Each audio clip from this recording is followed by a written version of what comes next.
ka, naabot.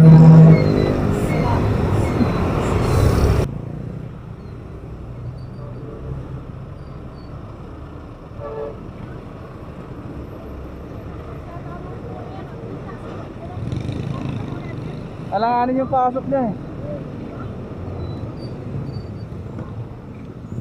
Pinilit pa kasi.